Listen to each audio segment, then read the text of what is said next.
কাল জুলাই জাদুঘর উদ্বোধন করবেন প্রধানমন্ত্রী। ২৪-এর এই দিনে পতনের আগে শেষ শক্তি প্রয়োগের নিহত ৯১ এগিয়ে আনা হয় মার্চ টু ঢাকা।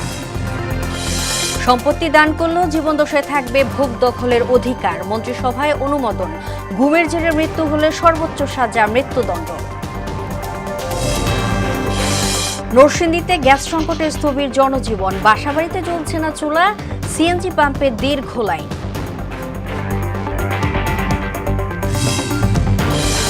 এবং দখল দূষণে বেহাল গাজীপুরে পানিশাইল খাল, ময়লা আবর্জনা নোংরা পানিতে বাড়ছে মশা, পদক্ষেপ নেয়ার আশ্বাস কর্তৃপক্ষের।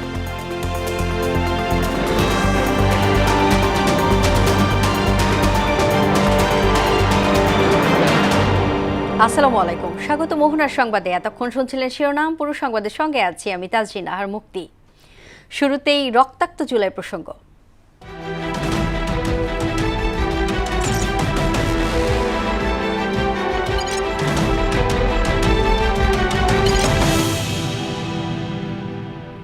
কাল উদ্বোধন করা হবে জুলাই গণ অভ্যুত্থান স্মৃতি জাদুঘর। সকাল ৯টায় প্রধানমন্ত্রী তারেক রহমান এর উদ্বোধন করবেন। পরে তা সর্বসাধারণের জন্য উন্মুক্ত করা হবে বলে সংস্কৃতি বিষয়ক মন্ত্রণালয় থেকে জানানো হয়েছে। জাদুঘরে জুলাই গণ অভ্যুত্থানের আলোকচিত্র, ভিডিও, দলিল, দস্তাবেজ, শহীদদের স্মৃতিচিহ্ন এবং প্রত্যক্ষদর্শীদের সাক্ষ্য সংরক্ষণ করা হয়েছে। পাশাপাশি শিক্ষার্থী, গবেষক ও ইতিহাস আগ্রহীদের জন্য বিশেষ কর্মসূচি, গাইডেড ট্যুর এবং অনলাইনে টিকিট সংগ্রহের ব্যবস্থাও রাখা হয়েছে। ৪ আগস্ট ২০২৪ স্বৈরাচারী সরকারের পতনের আগে শেষ শক্তি প্রয়োগের রক্তে রঞ্জিত হয় সারা দেশ।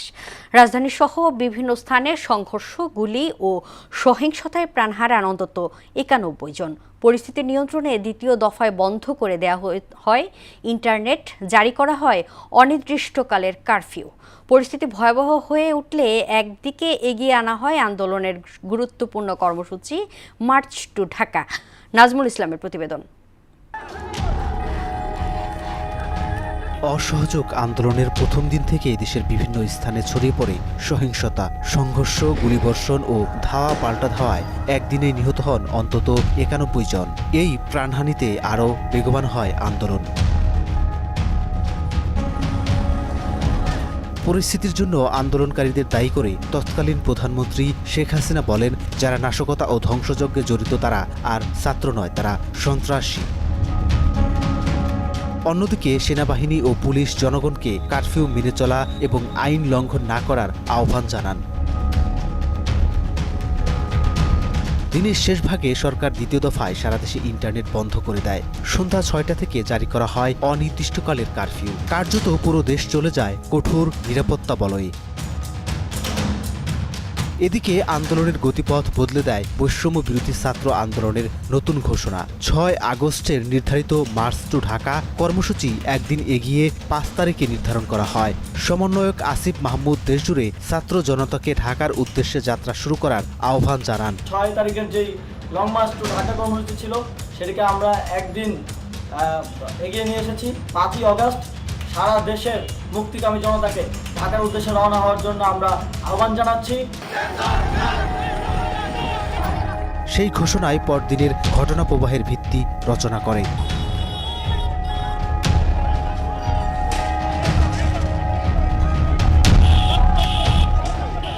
নাজমুল ইসলাম, মোহনা সংবাদ, ঢাকা। সম্পত্তি দান করার পরও দাতা তার জীবনদশায় সেই সম্পত্তি ভোগ ও ব্যবহার করার আইনি অধিকার বজায় রাখতে পারবেন। এ বিধান যুক্ত করে সংশ্লিষ্ট আইনের সংশোধনী খসড়ার নীতিগত ও চূড়ান্ত অনুমোদন দিয়েছে মন্ত্রিসভা। সোমবার সচিবালয়ে মন্ত্রিপরিষদ বিভাগের সভাকক্ষে অনুষ্ঠিত মন্ত্রিসভার বৈঠকে এই অনুমোদন দেওয়া হয়।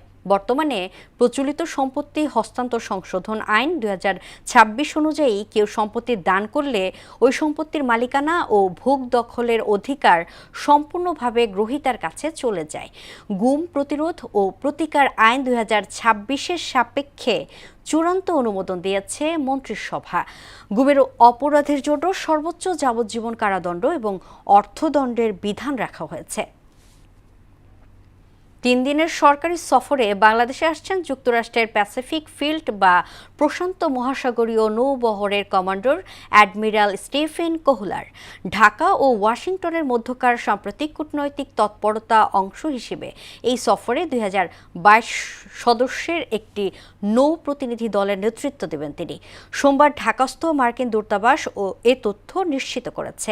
আলোচনায় আঞ্চলিক নিরাপত্তা, সামুদ্রিক সীমানার সুরক্ষায় পারস্পরিক সহযোগিতা এবং দুই দেশের সশস্ত্র বাহিনীর মধ্যে সমন্বয় বাড়ানোর বিষয়গুলো বিশেষ গুরুত্ব পাবে।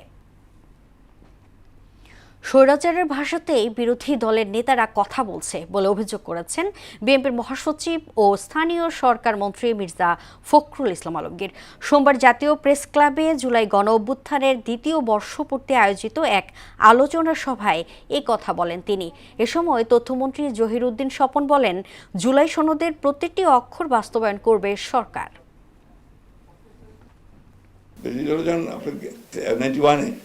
একটা দিনের জন্য শান্তিতে থাকতে দেবো না। আজকে এই একই ভাষায় কথা বলতে শুরু করেছেন আপনার আমাদের বিরোধী দলের নেতারা। শহীদদেরকে স্মরণ করার নামে কেবলমাত্রই যদি আমরা আমাদের ব্যক্তিগত অথবা কোনো গোষ্ঠীগত উপস্থিতিকে হাজির করার অজুহাত তৈরি করি, আমাদের বিবেকের কাছে কিন্তু আমরা প্রশ্নবিদ্ধ হব। আমাদের রাজনীতিকে আজও কৃত্রিমভাবে সংসদের বাইরে নিয়ে যাওয়ার একটা প্রবণতা কাজ করছে। জুলাই সনদের প্রত্যেকটি অক্ষরকে আমাদের সরকার বাস্তবায়ন করতে চায়। জুলাই বিপ্লব ফরাসি বিপ্লবের চেয়েও কোনো অংশে কম নয়, এমন মন্তব্য করেছেন বিএনপির সিনিয়র যুগ্ম মহাসচিব ও প্রধানমন্ত্রীর রাজনৈতিক উপদেষ্টা রুহুল কবির রিজভী। জুলাই গণ অভ্যুত্থান এককভাবে কারো কৃতিত্ব নয় দাবি করে এটি সব রাজনৈতিক দল, ছাত্র জনতা ও সাধারণ মানুষের সম্মিলিত প্রয়াসের ফল বলে মন্তব্য করেছেন তিনি। সোমবার রাজধানীর অনুষ্ঠানে এসব কথা বলেন রিজভী। মানুষ তো নিরাপত্তা চেয়েছে, মানুষ মুক্ত কণ্ঠে কথা বলতে চেয়েছে, স্বাধীনভাবে কথা বলতে চেয়েছে, নির্ভয়ে কথা বলতে চেয়েছে। এই কারণেই ফরাসি বিপ্লব আর জুলাই বিপ্লবের মধ্যে খুব একটা পার্থক্য নাই। এই দুইটার দার্শনিক ভিত্তি প্রায় একই রকম। কার্যক্রম নিষিদ্ধ আওয়ামী লীগের নাশকতা করার সক্ষমতা নেই বলে দাবি করেছেন স্বরাষ্ট্রমন্ত্রী সালাউদ্দিন আহমেদ। সোমবার দুপুরে সচিবালয়ে তিনি আরও বলেন, রাজধানীর বিভিন্ন স্থানে বোমা সদৃশ্য জিনিস পাওয়ার পেছনে কারা জড়িত তা জানতে তদন্ত করা হচ্ছে। এ সময় সাবেক আইজিপি বেনজির জামিন বাতিলে ল ফার্ম কাজ করেছে বলেও জানান স্বরাষ্ট্রমন্ত্রী। সম্প্রতি রাজধানী সহ কয়েকটি স্থানে বোমা সদৃশ্য বস্তুর অস্তিত্ব মেলে। এতে নড়ে চড়ে বসে সরকার। ইতিমধ্যেই পুলিশ বাহিনীকে সতর্ক করা হয়েছে। এদিকে ডিসেম্বরে দেশে ফেরার ঘোষণা দিয়েছেন সাবেক প্রধানমন্ত্রী পলাতক শেখ হাসিনা। বিভিন্ন জায়গায় দেখা যাচ্ছে আওয়ামী লীগের ঝটিকা মিছিল। সচিবালয়ে সমসাময়িক বিভিন্ন বিষয়ে স্বরাষ্ট্রমন্ত্রী বলেন, বোমা সদৃশ্য বস্তু কারা কিভাবে আনলো এ বিষয়ে তদন্ত শুরু হয়েছে। কার্যক্রম নিষিদ্ধ আওয়ামী লীগের যে কোনো তৎপরতার বিরুদ্ধে সরকার সজাগ রয়েছে। আওয়ামী লীগের এত মরদ আছে বলে তো আমার মনে হয় না। একে তো নিষিদ্ধ ঘোষিত দল, মাফিয়া শক্তি, তারা মাঝে মধ্যে বিদেশ থেকে উকিঝুঁকি দিচ্ছে, এর বেশি তৎপরতা তো দেখি না। কমলাপুরের ওদিকে, মতিঝিলের ওদিকে একটা মেট্রো রেলের ফিডারের নিচে একটা বোমা সদৃশ্য জিনিস পাওয়া যায়। কোনো পক্ষ হয়তো চেষ্টা করেছিল যে সাম্প্রদায়িক সম্প্রীতি বিনষ্টের কোনো কিছু করা যায় কিনা, তারা হয়তো চেষ্টা করেছিল। আমরা সেটা সেইভাবে দেখেছি এবং একটা তদন্ত পরিচালনা করছি আমরা, এর পিছনে কারা আছে ফাইন্ড আউট করার জন্য। সাবেক আইজিপিকে দেশে ফেরাতে সরকার দৃঢ় প্রতিজ্ঞ জানিয়ে তিনি আরও বলেন, এ নিয়ে কাজ করছে সরকার। কি শর্তে তাকে জামিন দেওয়া হয়েছে, ইউএই না আসার শর্ত একটা শুনেছি, অন্যান্য শর্ত কি আছে সেটা সার্টিফাইড কপি তোলার জন্য আমরা অনুরোধ করেছি। আর আমাদের যে ল ফার্ম নিয়োজিত আছে তার বিষয়ে সেই ল ফার্মকে আমরা অনুরোধ করেছি যেন ইমিডিয়েটলি তার জামিন বাতিলের ব্যবস্থা করে তারা আদালতে পিটিশন দায়ের করে। যুক্তরাষ্ট্রের বিশেষ দূত সার্জিও গোরের ভারতীয় হাইকমিশনার দীনেশ ত্রিবেদীর সঙ্গে বৈঠকের বিষয়েও কথা বলেন তিনি। সার্জিও গোর মাননীয় প্রধানমন্ত্রীর সাথে কল আনার পরে নিজেই তো স্টেটমেন্ট দিয়েছেন যে তিনি বাংলাদেশের বর্তমান প্রধানমন্ত্রী জনাব তারেক রহমানের নেতৃত্বে আশাবাদী এবং আস্থাশীল। মফিউর রহমান, মোহনা সংবাদ, ঢাকা। তিস্তা প্রকল্প ও মিয়ানমার করিডোর নিয়ে চীন আশাবাদী বলে জানিয়েছেন প্রধানমন্ত্রী পররাষ্ট্র বিষয়ক উপদেষ্টা হুমায়ুন কবির। সোমবার সকালে Bangladesh institute of international and strategic studies বিজ মিলনায়তনে আয়োজিত সেমিনারে এই কথা বলেন তিনি। এ সময় চীনের রাষ্ট্রদূত ইয়াও ওয়েন বলেন, বাংলাদেশের প্রধানমন্ত্রী তারেক রহমানের সাম্প্রতিক সফর ঘিরে দুদেশের সম্পর্ক নতুন উচ্চতায় পৌঁছেছে। দুদেশ 50 বছরের সহযোগিতার ভিত্তি গড়েছে বলেও উল্লেখ করেন তিনি। I believe it is the first ever for China and Bangladesh. We have sat together to discuss our experience and how to meet common challenges, why we have our own governance, ideology and practice. So it is another ice-breaking event for all of us. নিত্যপণ্যের লাগামহীনতার জন্য সরকারি দলে দুর্নীতির সিন্ডিকেটকে দায়ী করেছে বাংলাদেশ জামাতে ইসলামী। অর্থনীতি, বাণিজ্য সহ গুরুত্বপূর্ণ খাতগুলোতে দলীয়করণের ফলে গ্যাস, বিদ্যুৎ ও বাজার ব্যবস্থাপনা নাজুক হয়েছে বলে অভিযোগ করেন দলটির সেক্রেটারি জেনারেল মিয়া গোলাম পরোয়ার। সোমবার সন্ধ্যায় বাংলাদেশ জামাতে ইসলামী কেন্দ্রীয় কার্যালয়ের এক ব্রিফিংয়ে তিনি কথা বলেন। সাধারণ মানুষকে এ অবস্থা থেকে মুক্তি দিতে কার্যকর ব্যবস্থা নেয়ার দাবি জানান মিয়া গোলাম পরোয়ার। ক্ষমতাসীন দলের প্রতিটি স্তরে স্তরে নতুন করে আবার সেই আগের ফ্যাসিবাদী যুগের মতো দুর্নীতি দলীয়করণের একটা সিন্ডিকেট যেন চেপে বসেছে জাতির ঘাড়ে। সংকট এবং দুর্ভোগ, নগর জীবন দুঃসহ হয়ে উঠেছে। সেটা হচ্ছে গ্যাসের সংকট, দ্রব্যমূল্য বৃদ্ধি, বিদ্যুতের সীমাহীন লোডশেডিং যে জনদুর্ভোগ সৃষ্টি করেছে। মহেশখালীর এলএনজি টার্মিনাল, যেখান থেকে আমদানিকৃত গ্যাস সরবরাহ করা হয়, সেখানকার যান্ত্রিক ত্রুটিটা খুব দ্রুত দূর করতে হবে। নরসিংদীতে দীর্ঘদিন ধরে চলা গ্যাস সংকটে স্থবির হয়ে পড়েছে জনজীবন। বাসাবাড়িতে দিনের পর দিন চলছে না রান্নার চুলা। সিএনজি স্টেশনগুলোতেও গ্যাসের জন্য দীর্ঘ লাইন। এতে চরম ভোগান্তিতে পড়েছেন সাধারণ মানুষ ও শ্রমজীবীরা। মাহবুবুর রহমানের তথ্যচিত্রে জানাচ্ছেন মিশেল বিতে আনোয়ার। নরসিংদীতে কিছুতেই মিলছে না গ্যাস। দিনরাতের বেশিরভাগ সময় জ্বলে না চুলা। কালে ভদ্রে গ্যাসের দেখা মিললেও চাপ থাকে একেবারেই কম। ফলে সময় মতো রান্না করতে না পেরে চরম দুর্ভোগে পড়েছেন গৃহিণীরা। সারা রাত্র বসে থাকি গ্যাসের জন্য, গ্যাস আসে না। ছেলে মেয়েরা খাবার দাবার খাবে, ঠিক মতো ওদেরকে খাবার দিতে পারছি না। খাওয়া দাওয়া সবকিছু নিয়ে অনেক ঝামেলা হইতেছে গ্যাস না থাকার কারণে। সংকটে বিপর্যস্ত পরিবহন খাত। সিএনজি স্টেশনগুলোতে ঘন্টার পর ঘন্টা লাইনে দাঁড়িয়ে থেকেও কাঙ্ক্ষিত গ্যাস পাচ্ছেন না চালকরা, যার প্রভাব পড়েছে দৈনন্দিন আয়ে। ঘন্টার পর ঘন্টা এতক্ষণ বৈশা থেকে আমরা গ্যাস নিয়ে আছে, গ্যাস গাড়ি লোকাল গাড়ি চালানি সম্ভব? প্রেসার থাকে না, সর্বোচ্চ 50 টাকা 60 টাকার গ্যাস পাওয়া যায়। বউ বাচ্চা নিয়ে আমরা চলতে পারি না, সারাদিনে 200-300 টাকা নিতে পারি না, টিভি মারতে পারি না। কিভাবে সংসার? জমাটে 500।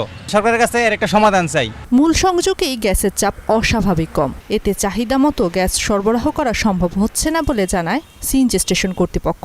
লাইনে গ্যাসের চাপ কম থাকার কারণে গ্যাস দিতে পারতেছি না। গ্যাসের একদম প্রেসার পাই না, এই মাঝে মাঝে একেবারে টোটালি অফ হয়ে যায়, লাইনে কোনো গ্যাস থাকে না। আমরা গ্রাহকের যে চাহিদা, এই চাহিদা অনুযায়ী আমরা গ্যাস দিতে পারতেছি না। দ্রুত সময়ের মধ্যে এই সংকটের সমাধান না হলে নরসিংদীর সার্বিক পরিস্থিতি আরও জটিল আকার ধারণ করবে বলে আশঙ্কা সংশ্লিষ্টদের। মিশেল বিনতে আনোয়ার, মোহনা সংবাদ। দখল দূষণে বেহাল গাজীপুরে কাশিমপুরের পানিশাইল খাল। ময়লা আবর্জনা আর নোংরা পানির কারণে বাড়ছে মশার উপদ্রব।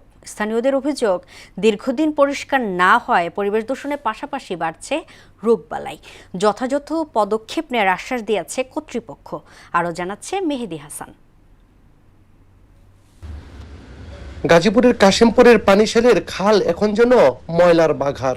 খালের পানিতে ভাসছে প্লাস্টিক, গৃহস্থলীর বর্জ্য ও নানা ধরনের আবর্জনা। কোথাও কোথাও ময়লা পানি ছড়াচ্ছে দুর্গন্ধ। সন্ধ্যা নামলে মশার আক্রমণে অতিষ্ঠ হয়ে উঠেছে জনজীবন। এই ড্রেনটা আর কি কেউ ভালোভাবে পরিষ্কার করে না। মাঝে মধ্যে যদি কেউ পরিষ্কার করতে আসে, অল্প একটু করে চলে যায়। এটার জন্য পুরো এলাকায় ব্যবহার করতে হয়। মশা মাছির বিভিন্ন পোকামাকড়ের উপদ্রব এবং নোংরা পানির গন্ধে মানুষ অনেকেই অতিষ্ঠ আর কি। আমরা চাচ্ছি এখানে যে ড্রেনটা আছে, এই ড্রেনটা সংস্কার হোক এবং এখানে যদি ময়লা টয়লা না পড়ে, আবর্জনা যেমন বাজারের এবং মাছিয়াতা গার্মেন্টসের যে সমস্ত ময়লা আছে, এগুলো ওই ব্রিজ থেকে এই ড্রেনের উপরে ফেলায়, এগুলো এদিক দিয়ে এসে জমা হয়। চিকিৎসকদের মতে এ ধরনের পরিবেশে রোগ জীবাণু দ্রুত ছড়ায়, ডেঙ্গু, চিকুনগুনিয়া ও অন্যান্য সংক্রমণের ঝুঁকি বাড়ে। চর্মরোগ, ডায়রিয়া বা যে কোনো ধরনের কিডনি বা লিভারের ক্ষতি করে এমন রোগ যেমন ছড়াতে পারে। খালটি দখল ও দূষণমুক্ত করতে প্রয়োজনীয় ব্যবস্থা নেওয়ার আশ্বাস দিলেন গাজীপুর সিটি কর্পোরেশনের প্রশাসক। খালটি আমরা সম্পূর্ণ নকশা ম্যাপ অনুযায়ী আমরা এটারে পুনরুদ্ধার করে এটাকে খুলে দেব। দখল আর দূষণে অস্তিত্ব হারিয়েছে পানিশালের এই খালটি। অতি দ্রুত খালটি সংস্কার করবে এমনটি প্রত্যাশা এলাকাবাসীর। মেহেদী হাসান, মোহনা সংবাদ, গাজীপুর। বিলুপ্তির পথে ময়মনসিংহের হালুয়াঘাটের ঐতিহ্যবাহী তাঁত শিল্প। একসময় 4 থেকে 5 হাজার তাঁত মিলের কর্মচাঞ্চল্যে মুখর থাকত উপজেলাটি। মূলধন সংকট, যন্ত্রাংশের মূল্যবৃদ্ধি এবং বাজার ব্যবস্থার দুর্বলতায় এখন টিকে আছে মাত্র 100টি। বিলুপ্ত তাঁত শিল্পকে পুনরুজ্জীবিত করতে প্রশিক্ষণ ও আধুনিকায়নের উদ্যোগ নিচ্ছে উপজেলা প্রশাসন। উমর ফারুক আকাশের পাঠানো তথ্যচিত্রে তাসনিদ আইনের প্রতিবেদন। ময়মনসিংহের সীমান্তবর্তী হালুয়াঘাট উপজেলা একসময় প্রাচীন ও ঐতিহ্যবাহী তাঁত শিল্পের জন্য বিশেষভাবে পরিচিত ছিল। বহু আগে সেখানকার বিভিন্ন ইউনিয়নে 4 থেকে 5 হাজার তাঁত মিল চালু ছিল। এই শিল্পের মাধ্যমেই জীবিকা নির্বাহ করত হাজারো পরিবার। কিন্তু সময়ের ব্যবধানে মূলধন সংকট, সুতা যন্ত্রাংশের মূল্যবৃদ্ধি এবং বাজার ব্যবস্থার দুর্বলতায় একে একে বন্ধ হতে থাকে তাঁত মিল। বর্তমানে পুরো উপজেলায় সচল রয়েছে মাত্র 100টি। ফলে বিলুপ্তির পথে হালুয়াঘাটের ঐতিহ্যবাহী এই শিল্পটি। আমাদের এই ছোট্ট ব্যবসাটা এখন কোটিপতির হাতে গেছে। আমার নিজের মেশিন আছে, এখন আমি পারতাছি না, আর্থিক অবস্থা আমার দুর্বল। সুতা নাতা ঠিক মতো আমরা পাই না। হ্যাঁ, এর জন্য আমাদের তাঁত কিন্তু এই অবস্থায় কিন্তু আমরা রয়ে গেছি। এই তাঁতের যন্ত্রপাতি নাই, সব ভাঙাচোরা হয়ে রয়েছে। আমরা টাকার অভাবে কিছু করতে পারতেছি না। এই ব্যবসার সঙ্গে জড়িত নেতাদের আশা, স্থায়ীভাবে যন্ত্রাংশের সহজলভ্যতা এবং উৎপাদিত পণ্যের বাজারজাত নিশ্চিত হলে শিল্পটি আবার ঘুরে দাঁড়াতে পারবে। পুনরায় যদি আমাদের তাঁত শিল্প বিকশিত হয় এবং বিকশিত সরকার সহযোগিতা করে, পুনরায় আমাদের তাঁত শিল্পের এই লোকগুলি আবার তাঁত শিল্পে ফিরে আসবে। বিলুপ্তির পথে থাকা তাঁত শিল্পকে পুনর্জীবিত করতে ইতোমধ্যে বিভিন্ন উদ্যোগ নিয়েছে উপজেলা প্রশাসন, যার মধ্যে রয়েছে প্রশিক্ষণের ব্যবস্থা, তাঁতপল্লী গঠন ও ব্র্যান্ডিং এর ব্যবস্থা করা। তাঁত শিল্পের যারা কাজ করতে আগ্রহী, স্বপ্রণোদিতভাবে যারা আগ্রহী, তাদেরকে নিয়ে উপজেলা প্রশাসনের তত্ত্বাবধানে আমরা প্রাথমিকভাবে আমরা একটা তাঁতপল্লী স্থাপন করার চেষ্টা করছি, যেখানে আমরা আমাদের যে পণ্যগুলো আছে সেগুলো উৎপাদন করা হবে। প্রশিক্ষণ, আধুনিকায়ন, বাজার সম্প্রসারণ এবং সরকারি পৃষ্ঠপোষকতার সমন্বিত উদ্যোগ বাস্তবায়ন হলে এক সময়ের ঐতিহ্যবাহী হালুয়াঘাটের তাঁত শিল্প ফিরে পেতে পারে তার হারানো গৌরব। সেই আশাতেই দিন গুনছেন এই অঞ্চলের শতাধিক তাঁতি পরিবার। তাহসিন তারিন, মোহনা সংবাদ। সুনামগঞ্জে হানিকুইন জাতের আনারসের বাম্পার ফলন হয়েছে। কম খরচে বেশি লাভ হওয়ায় চাষিরা দিন দিন আগ্রহী হচ্ছেন আনারস চাষে। তবে আনারস সংরক্ষণের ব্যবস্থা না থাকায় ক্ষতির মুখে পড়েছেন চাষিরা। মিনি কোল্ড স্টোরেজ নির্মাণের দাবি জানিয়েছেন চাষিরা। কুলেন্দুর শেখর দাসের প্রতিবেদনে জানাচ্ছেন মাহমুদ আক্তার। সুনামগঞ্জ সদর উপজেলার রঙ্গারচর ইউনিয়নের ভারতের মেঘালয়ের সীমান্তবর্তী গ্রাম হাসাউড়া। গ্রামটি পরিচিত আনারসের গ্রাম হিসেবে। এবার জেলায় প্রায় 30 হেক্টর জমিতে 1.5 শতাধিক চাষি হানিকুইন জাতের আনারসের আবাদ করেছেন। জেলার চাহিদা পূরণ করে দেশের বিভিন্ন এলাকাতেও যাচ্ছে এই আনারস। বাজারে আকার ভেদে প্রতিটি আনারস 40 থেকে 80 টাকা পর্যন্ত দামে বিক্রি করা হচ্ছে। তবে রসালো ও মিষ্টি হওয়ায় দ্রুত পচে গিয়ে ক্ষতির সম্মুখীন হচ্ছেন চাষিরা। ক্ষতির হাত থেকে বাঁচতে এলাকায় মিনি কোল্ড স্টোরেজ নির্মাণের দাবি জানিয়েছেন তারা। এই এলাকায় আনারস সবচেয়ে বেশি স্বাদ, এই এলাকায় আনারস সবচেয়ে বিখ্যাত। আশাউড়া আনারস যে ঐতিহ্য হিসাব করে যদি আমরা আশাউড়া আনারসে যে পণ্য দেয় তা আমরা লাগে খুব ভালো হইতো। বাগানের যে আনারস খুব সুস্বাদু, খাইতে খুব মিষ্টি। আমরা সম্পূর্ণ ফরমালিন মুক্ত, ক্লোস্টোর বানানো যাইতো।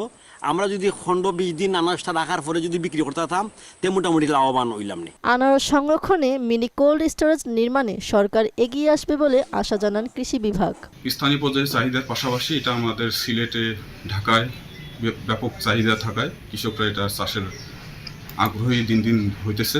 আমরা আশা করব এখানে যদি মিনি কোল্ড স্টোরেজ সরকারের পক্ষ থেকে মিনি কোল্ড স্টোরেজ দেওয়া যায়, তাহলে এখানে সংরক্ষণ করে আমরা অফ সিজনে এটা বাজারে সাপ্লাই দিতে পারবো। আনারস সংরক্ষণে মিনি কোল্ড স্টোরেজ নির্মাণে সরকার কার্যকর পদক্ষেপ নেবে, এমনটাই প্রত্যাশা সুনামগঞ্জের চাষিদের। মাহমুদা আক্তার, মোহনা সংবাদ। গাজীপুরে কাশিমপুরে ভূমি অফিসে নানা অনিয়মের অভিযোগে 4 কর্মকর্তা কর্মচারীকে সাময়িক বরখাস্ত করেছে জেলা প্রশাসন। সকালে আকস্মিক পরিদর্শনে এসে অনিয়মের প্রাথমিক সত্যতা পেয়ে তাদের বরখাস্ত করেন জেলা প্রশাসক নুরুল করিম ভুইয়া। বরখাস্ত হওয়া ব্যক্তিরা হলেন কাশিমপুর ইউনিয়ন ভূমি উপসহকারী কর্মকর্তা ওয়াজিদ আলী খান, অফিস সহায়ক মোহাম্মদ শফিকুল ইসলাম, মোহাম্মদ মোস্তফা কামাল ও তাপস চন্দ্র শীল। যাদেরকে উপস্থিত পেয়েছি তারাও কাজের প্রপার হিসাব নিকাশ আমাদেরকে দিতে পারেনি। ওখানে প্রচুর পরিমাণ আবেদন পেন্ডিং আছে, ওখানে প্রচুর পরিমাণ কাজ পেন্ডিং আছে, ওখানে প্রচুর পরিমাণ অনিয়ম আছে, যেগুলো আমাদের প্রাথমিক ইন্সপেকশনে আমাদের নজরে এসেছে। আমাদের নজরে আসার কারণে আমরা বলেছি ওখানে যে কজন কর্মকর্তা কর্মচারী আছেন সকলকে সাময়িক বরখাস্ত করার জন্য এই আদেশটি আমরা দিয়েছি। দেশব্যাপী শুরু হতে যাচ্ছে প্রাইম মিনিস্টার্স গোল্ড কাপ প্রতিযোগিতা 2026। সকালে সচিবালয়ে শিক্ষা মন্ত্রণালয়ে আয়োজিত সভায় দর্শক এহসানুল হক মিলন এ সময় তিনি আরও বলেন, দেশব্যাপী মোট 49,589 শিক্ষা প্রতিষ্ঠানের মধ্যে বিভিন্ন বিভাগে এই প্রতিযোগী অনুষ্ঠিত হবে। শিক্ষার্থীদের মেধা ও শারীরিক বিকাশিত এই প্রতিযোগিতা ভূমিকা রাখবে বলেও উল্লেখ করেন তিনি। এবার সারা দেশে অনুষ্ঠিত সভা সমাবেশ নিয়ে প্রতিনিধিদের পাঠানো তথ্যচিত্রে দেখুন ডেস্ক রিপোর্ট। বান্দরবানের স্বাস্থ্য বিভাগের অব্যবস্থাপনা, অনিয়ম এবং মানসম্মত চিকিৎসা নিশ্চিত করার দাবিতে মানববন্ধন অনুষ্ঠিত হয়েছে। রূপালী মৎস্যে স্বনির্ভর দেশ সবার আগে বাংলাদেশ প্রতিপাদ্যকে সামনে রেখে জাতীয় মৎস্য পক্ষ উদযাপন উপলক্ষে ঝালকাঠিতে সভা অনুষ্ঠিত হয়েছে। বরগুনায় ঘন ঘন লোডশেডিং বন্ধ ও সার্বক্ষণিক বিদ্যুৎ সরবরাহের দাবিতে 7 দফা কর্মসূচি পালন করেছে বিভিন্ন শ্রেণী পেশার মানুষ। লালমনিরহাটে ইসলামী আন্দোলন বাংলাদেশের শপথ গ্রহণ অনুষ্ঠিত হয়েছে। ব্রাহ্মণবাড়িয়ায় অটোরিকশার দৌরাত্মে নাবিশ্বাস সড়কে শৃঙ্খলা ফেরাতে বিক্ষোভ মিছিল ও প্রতিবাদী সমাবেশ অনুষ্ঠিত হয়েছে। নওগাঁর পত্নীতলায় আদালতের রায় পাওয়ার পরও জোরপূর্বক জমি দখলের অভিযোগে সংবাদ সম্মেলন করেছে ভুক্তভোগী পরিবার। গাইবান্ধার সুন্দরগঞ্জে আহাদ রেসিডেন্সিয়াল মডেল স্কুলের আয়োজনে প্রাথমিক বৃত্তিপ্রাপ্ত শিক্ষার্থীদের সংবর্ধনা অনুষ্ঠিত হয়েছে। জয়পুরহাটের 5 বিবি পৌরসভা নির্বাচনে মেয়র পদপ্রার্থী জেলা ছাত্রদল নেতা শামীম মণ্ডলের নির্বাচনী সভা অনুষ্ঠিত হয়। ফেনীতে Chhagalnaiya blood donors club gold cup football টুর্নামেন্টের ফাইনাল খেলা ও পুরস্কার বিতরণ অনুষ্ঠিত হয়েছে। পিরোজপুরে জেলা পরিষদের আয়োজনে মাছের পোনা অবমুক্তকরণ কর্মসূচি অনুষ্ঠিত হয়েছে এবং দিনাজপুরের বিরলে মা ও শিশু সহায়তা কর্মসূচির আওতায় উপকারভোগীদের ইউনিয়ন পর্যায়ে SBCS প্রশিক্ষণ অনুষ্ঠিত হয়েছে। সিরাজগঞ্জ জেলা রিকশা ভ্যান শ্রমিক ইউনিয়নের নির্বাচনের মনোনয়নপত্র বিতরণের উদ্বোধন করেন জেলা রিকশা ভ্যান শ্রমিক ইউনিয়নের নির্বাচন পরিচালনা কমিটির চেয়ারম্যান। সুনামগঞ্জ সদর উপজেলা পরিষদের সম্প্রসারিত ভবনের উদ্বোধন করেন সুনামগঞ্জ 4 আসনের সংসদ সদস্য। মেহেরপুরের গাংনীতে ক্ষুদ্র ও প্রান্তিক কৃষকদের মাঝে বিনামূল্যে পেঁয়াজ বীজ ও রাসায়নিক সার বিতরণ করা হয়েছে। কুষ্টিয়ায় শিক্ষকদের অংশগ্রহণে এক মতবিনিময় সভায় প্রধান অতিথি হিসেবে উপস্থিত ছিলেন সংরক্ষিত মহিলা আসন 36-এর মাননীয় সংসদ সদস্য ফরিদা ইয়াসমিন। শিক্ষার্থীদের সাফল্যকে স্বীকৃতি দিতে উৎসবমুখর পরিবেশে বৃত্তিপ্রাপ্ত ছাত্রছাত্রীদের সংবর্ধনা দিয়েছে 25 নম্বর পূর্ব দুর্গাপুর সরকারি প্রাথমিক বিদ্যালয়। বাগেরহাটের শরণখোলায় দিনব্যাপী বিনামূল্যে চিকিৎসা সেবা ও প্রয়োজনীয় ঔষধ সামগ্রী বিতরণ করেছে কোস্টগার্ড পশ্চিম জোন। ফেনী জেলা প্রশাসনের উদ্যোগে জেলাব্যাপী ক্লিন ফেনী কর্মসূচির উদ্বোধন করেন জেলা প্রশাসক মনির হক। মানিকগঞ্জে গোলাম আবেদিন কায়সার ও Manikganj model high school alumni অ্যাসোসিয়েশনের সৌজন্যে কৃতি শিক্ষার্থীদের মেধাবৃত্তি প্রদান করা হয়েছে। মাহমুদা আক্তার, মোহনা সংবাদ। খেলা খবর ক্রিকেট। দক্ষিণ আফ্রিকার ডিএলএস পদ্ধতিতে ইউনিভার্সিটি স্পোর্টসের সাউথ আফ্রিকাকে ২৬ রানে হারিয়ে জয়ে ফিরেছে বাংলাদেশ দল। এর আগে প্রথমে ব্যাট করে ৪৭ ওভারে ২৪৮ রানে অল আউট হয় স্বাগতিক ইউএসএসএ। বাংলাদেশের পেসার ইকবাল হোসেন ইমন ৪৩ রানে ৫ উইকেট নেন। জবাবে বাংলাদেশ ৩৬ ওভারে ৩ উইকেটে ১৮৬ রান তোলার পর আলোক স্বল্পতায় খেলা বন্ধ হয়। ডিএলএস নিয়মে ২৬ রানে জয়ী হয় বাংলাদেশ। দলের পক্ষে ইফতেখার হোসেন ৭১ এবং মাহিদুল ইসলাম অঙ্কন ৩৭ রান করেন। ফুটবল ২০৩০ ফিফা বিশ্বকাপ পর্যন্ত যুক্তরাষ্ট্র ফুটবল দলের প্রধান কোচ হিসেবে চুক্তি নবায়ন করেছে আর্জেন্টিনার মাউরিসিও পচেত্তিনো।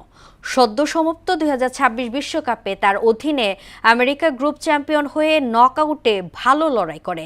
তার ফুটবল দর্শনে মুগ্ধ হয়ে মার্কিন ফেডারেশন ২০৩০ বিশ্বকাপ চক্রের জন্য এই কোচের উপরই পুনরায় আস্থা রেখেছে।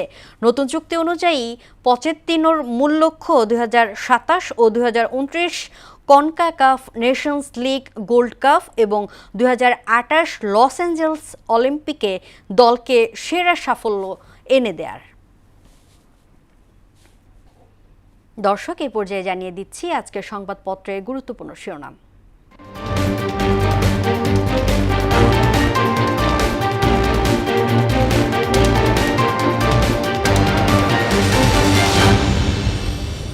দর্শক, প্রথম আলো শিরোনাম করেছে বিক্ষোভ দমন করতে নেমেছিল আওয়ামী লীগ, প্রতিরোধ ছাত্র জনতার। গুমে মৃত্যু হলে সাজা মৃত্যুদণ্ড। গ্যাসের অভাবে উৎপাদন কম, ছুটি বাড়িয়েছে কিছু কারখানা। দৈনিক ইত্তেফাক শিরোনাম করেছে ৬৭ কোটি টাকা পানিতে, ফের ওয়াটার বাস চালুর উদ্যোগ। গুমের শাস্তি যাবজ্জীবন ও মৃত্যুদণ্ড, ভুক্তভোগী পাবেন ক্ষতিপূরণ। মার্চ টু ঢাকা কর্মসূচি একদিন এগিয়ে আনার সিদ্ধান্ত ছিল ঐতিহাসিক। দিনভর সংঘর্ষ, গুলি, সারা দেশে নিহত ৯৮। সমকাল শিরোনাম করেছে হামের চিকিৎসায় ঋণগ্রস্ত ৮৯% পরিবার, সঞ্চয় শেষ ৬১%। জ্বালানি খাতে নতুন প্রস্তাব বিরোধপূর্ণ, প্রতিষ্ঠান সরকারের। গুমের তদন্ত করবে পুলিশ, সর্বোচ্চ শাস্তি মৃত্যুদণ্ড। বাংলাদেশ প্রতিদিন শিরোনাম করেছে কঠোর অবস্থানের সরকার, চলছে সাহসী অভিযান। নিহতরা সংখ্যা, আসামিরা পলাতক, মার্চ টু ঢাকা ঘোষণা। অর্থনৈতিক অঞ্চলকে সবুজ শিল্পাঞ্চল হিসেবে গড়তে হবে বলেছেন প্রধানমন্ত্রী। যুগান্তর শিরোনাম করেছে বিশেষ কমিটির প্রথম বৈঠক আজ, সংবিধানে ফিরেছেন জিয়াউর রহমান। পরিচ্ছন্ন দেশ গড়ার আহ্বান প্রধানমন্ত্রীর।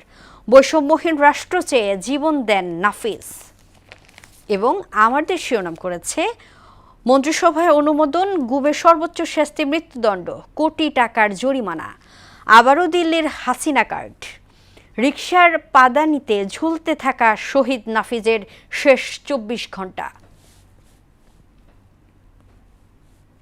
দর্শক, এই ছিল সংবাদপত্রের গুরুত্বপূর্ণ শিরোনাম। শেষ করব মোহনার সংবাদ, যাওয়ার আগে শিরোনামগুলো দেখে নিচ্ছি আরও একবার।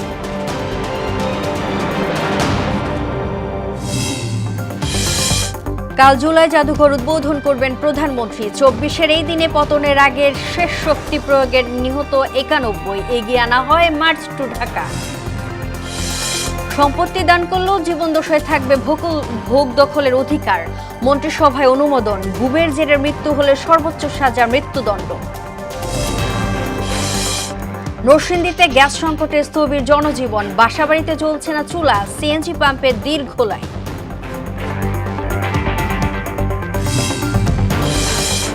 এবং দখল দূষণে বেহাল গাজীপুরের পানিশাইল খাল, ময়লা আবর্জনা নোংরা পানিতে বাড়ছে মশা, পদক্ষেপ নেওয়ার আশ্বাস কর্তৃপক্ষের। এই ছিল মোহনার সংবাদে। পরবর্তী সংবাদ দুপুর ১টায়। এর আগে বেলা ১১টায় দেখবেন সংবাদ এক নজরে। মোহনার সবশেষ খবর জানতে ভিজিট করুন www.mohona.tv। সংবাদ দেখতে পারেন ফেসবুক, ইউটিউবে। এতক্ষণ সঙ্গে থাকার জন্য ধন্যবাদ সবাইকে।